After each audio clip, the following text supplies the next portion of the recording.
As a family, we are very much happy for this bail denial just because we see that at the end there's a light, at the end of the tunnel there's a light. Sikhatyiwe isicelo sebheyili sikazweliphansi Stanley Sikhosana otyholwa ngokuba ngungqondongqondo egetyengweni kukaSindiso Magaqa ngo-2017. Umkomishinala wamapolisa kuzwelonke uNjengele Fani Masimula uthi ukunqakulwa kwabarhanelwa kwityala likaSindiso Magaqa kwenzeka emva kokusungulwa kwebutho eliphanda amatyala aphathelene nokubulawa kwabezopolitiko. Sivale isikolo ngabakho amanzi esikolweni enganto sifuna amanzi. Bamise ngxe iintshukumo namhlanje abahlali baseMerafong nabaseGogosi emva kweveki ezileqela bengenamanzi bathi ukungabi namanzi kubangela uxinzelelo olumandla kumashishini asekuhlaleni nasezikolweni.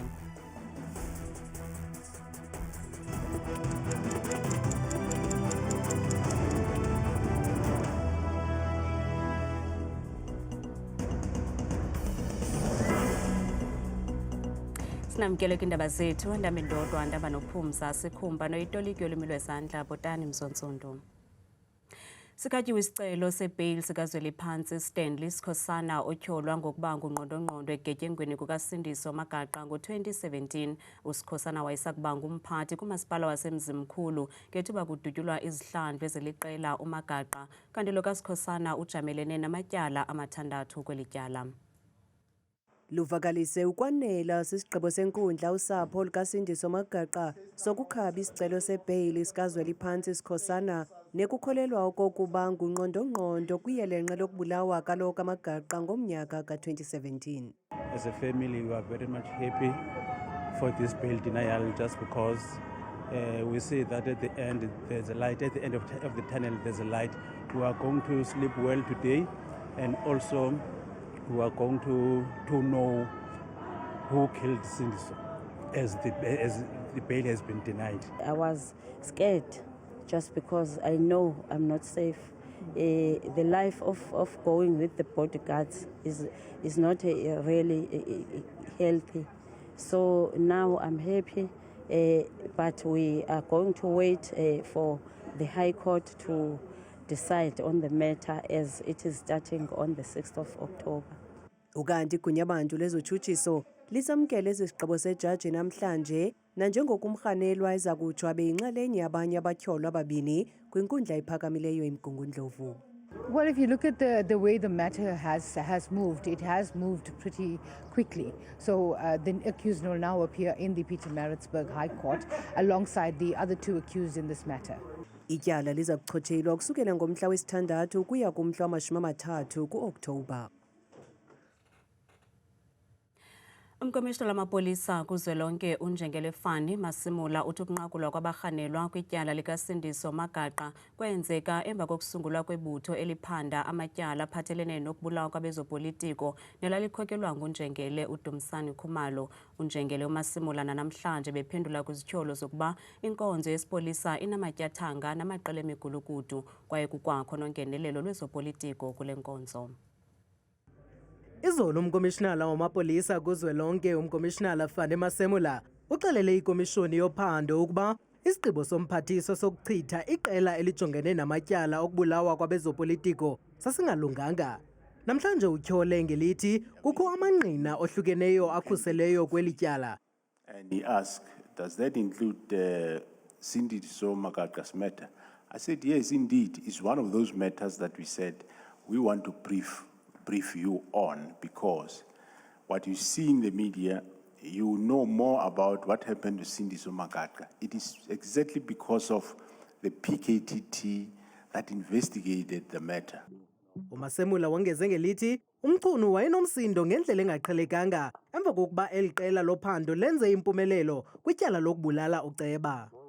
It was first in my career to see a minister angry that police have done a good job, because here police have arrested somebody that is linked to the killing of a councillor.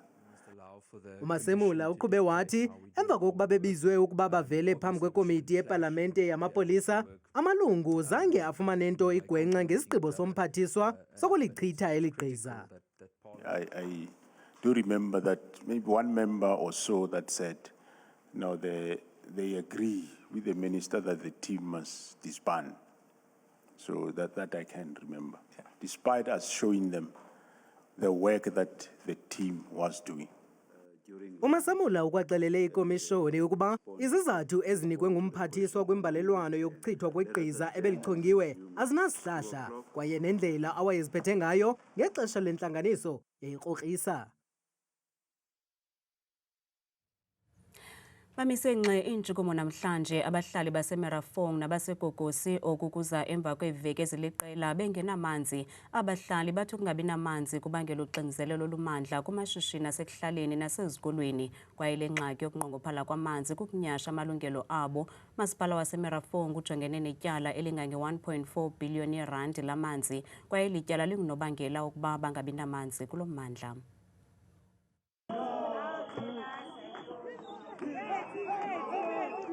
Abahlali abanomsindo bavuke bavala uhola wendlela M12 eMerafong ngamatayara avuthayo. Aba bahlali bathi badikwe ingxaki ethe gqolo yokunqongophala kwamanzi kwingingqi yabo. Sivale izikolo ngoba akho manzi ezikolweni enganto sifuna amanzi. Ngoba isimanga sendaba nje ke kusho ukuthi amanzi akhona apha ekhaya. Ngoba sivuka namhlanje nje zonke ibhombo ziphophozele amanzi akhona amanzi. For the last 3 weeks, we don't have water in the complete Merafong. Frustrations is high, as you all can see. Our people is tired of carrying 25 liters of water home. There's a lot of schools that don't have water. Kids can't go to school. So today, we're fighting for our human rights. Our human rights has been taken away and we demand water. Umasipala Merafong uthi le ngxaki ibangelwa ngabantu kunye neenkampani ezingazihlawuliyo iinkonzo zamanzi.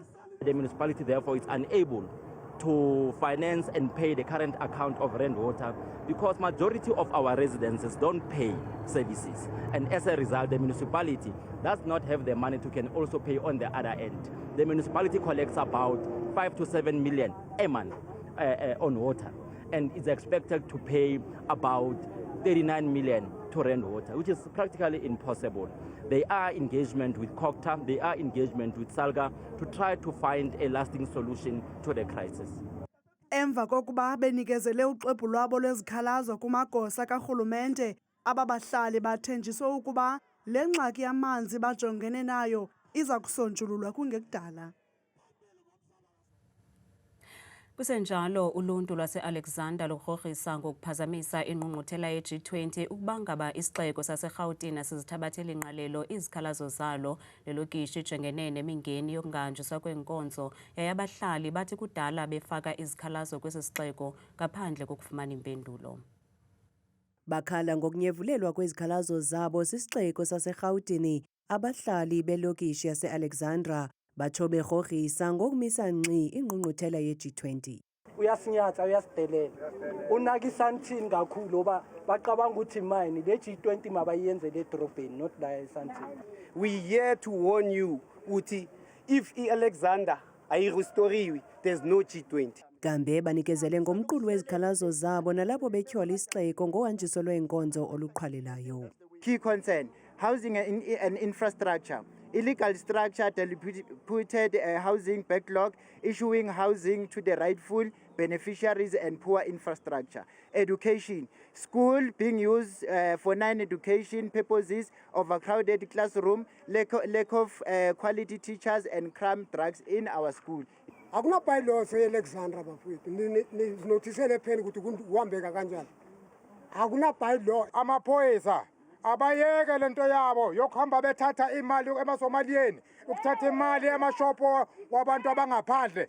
Isixeko sinikwe iintsuku ezisixhenxe ke okokuba sibuyise impendulo kulo mqulu wezikhalazo ngelixa abahlali bekwakhupha isilumkiso besithi baza kuxoza amaqhinga amanye xa bethe bangafumani impendulo.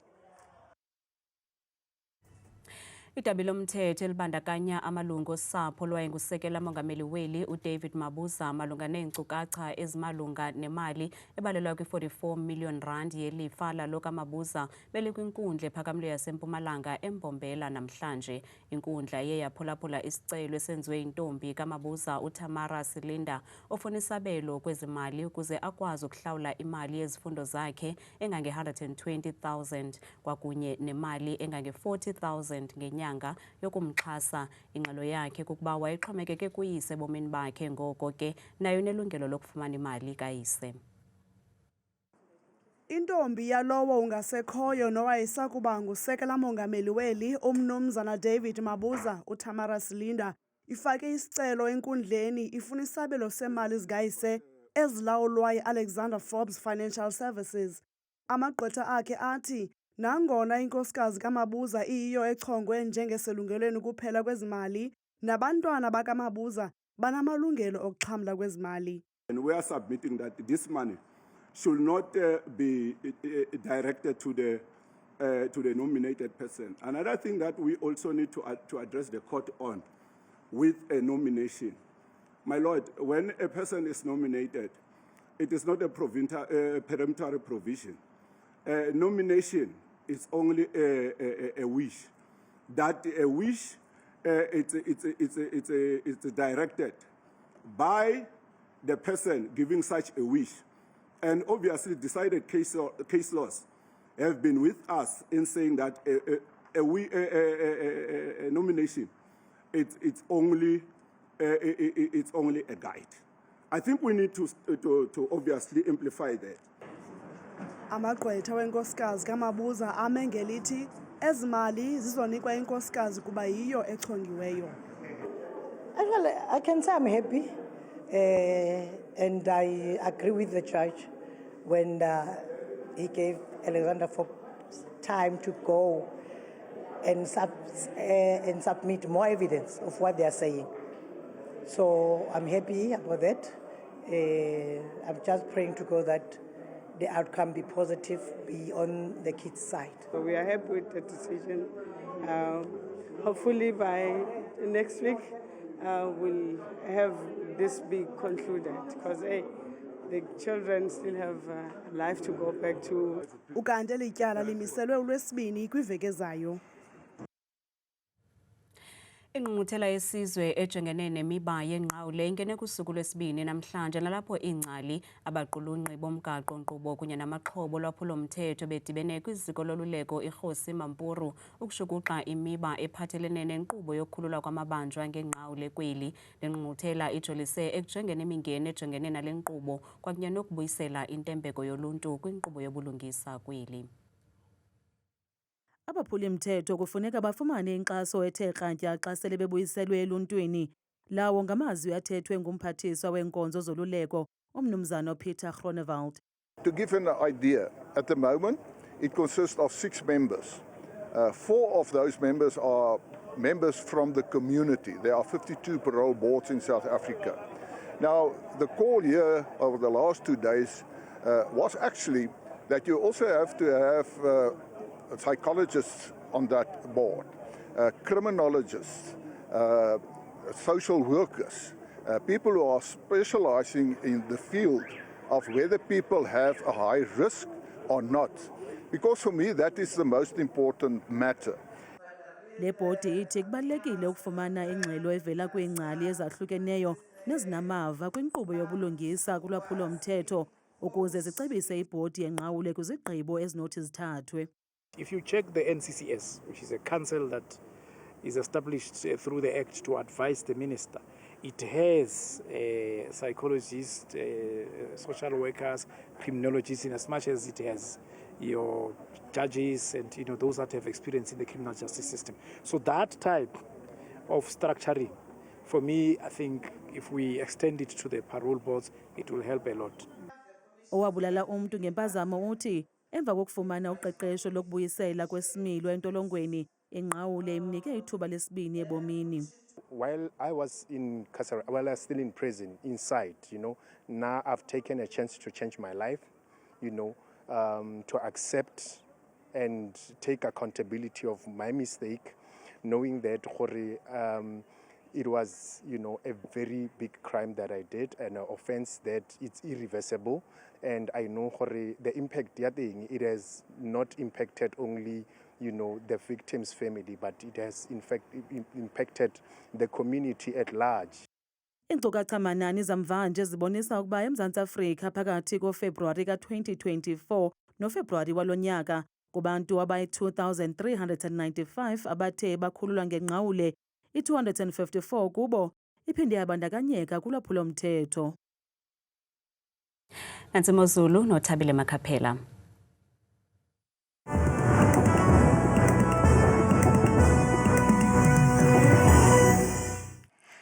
Kakhulu ke mamqwathi noncuthu ezindabeni ndiyakubulisa bukeli wami ekhaya ndikwamkele kaloku kwidesika yami yemozulu bethuna mna ke ngegama ndikuThabile inzwakazi yabathembu mvanje nansi imozulu leyo ke mbukele ekhaya siye sivule kaloku siphawuleni bethuna iziganeko zemozulu kusukela ekuseni ngomso emini nangorhatya kumzantsi Afrika ngokubanzi uyaphola bukele ekhaya banoko kuyabanda phaya kumbindi nencamo yomzantsi Afrika njengapha kodiyara futhi ekuseni bevusa sesasithandathu baluvale ke belusonga usuku ngomso xa bezawulala ngenxa yakhe kaloku la 19 degrees ocwengileyo ngomso kanti ke wona amaqondo wakho phansi naphezulu kokuqala besiniphola kupha kaloku ephondweni lasempuma koloni njengapha ke emzontsundu kwindawo ezininzi ke ezizinze kwintshona phondo futhi kohafu kwasekuseni nanto ingqele futhi nomoya obhudlayo nazo ezantshizane sithe xhaxhe yonke lantsasa ko5 degrees kanti ke baphila kanje phaya ephondweni futhi bethuna laseFreystata njengapha kwindawo ezininzi futhi kumbindi welaphondo phaya kaloku kwakoBloemfontein futhi ekuseni qaba ngamafumpela phaya ngenxa yakhe kaloku la 10 degrees ngokubanzi bethuna kwakhona futhi yenjenje imozulu phaya kwiphondo futhi laphaya eNtshona Koloni njengapha kwimpuma namazantsi welaphondo George nazo zonke nje ezaziphaluka phambo 11 degrees wenkwanka ekuseni kanti ke bukele ekhaya khunqebe nam ngokubanzi ephondweni laphaya ko-Northern Cape mpela phaa kumahle welaphondo Kuruman kwasekuseni futhi zezomvula nendudumo yonke lantsasa ngenxa ka-13 degrees xa bevuka ekuseni ngomso nantsi kwakhona bethu kaloku imozulu phaa futhi ephondweni laphaya eNorthwest mpela ke phaa futhi ke kwintshona namazantsi welaphondo Morle kwasekuseni futhi ko-13 degrees xa unyuka njalo futhi ko-Vryburg kwasekuseni kusanetha phaya ko-12 degrees nantsi bethuna imozulu ephondweni laseGauteng impela kumazantsi nempuma yelaphondo njengapha ko-Springs kwasekuseni futhi kuyanetha kuyaduthuma yonke lantsasa ko-13 napha kwincam yephondo Johannesburg ekuseni ikwanguye futhi u-13 degrees mbukele ekhaya nyuka nam ngokubanzi phaya ephondweni bethuna laphaya iLimpopo mpela ke kumazantsi welaphondo futhi zindudumo zimvula umoya phaa kobilabila ekuseni ngelashumi nje elikhatshwa sisithandathu wehle nam ngokubanzi futhi phaya ephondweni lapha kompumalanga mpela phaa futhi ke kumantla koSikhukhuza ekuseni futhi ku-18 degrees napha kumazantsi nempuma yelaphondo Emelo kwasekuseni bevuswa ku-11 degrees vuma ekhaya ndiyivale ndiyisonge imozulu phaya ephondweni futhi ke laKwaZulu Natal mpela phaa kumazantsi nentshona yelaphondo Kokstad ekuseni kubanda mpela ngo-4 degrees napha eThekwini futhi bevuka ngo-14 degrees mna ndikuthanda kangaka xesha lemiyoli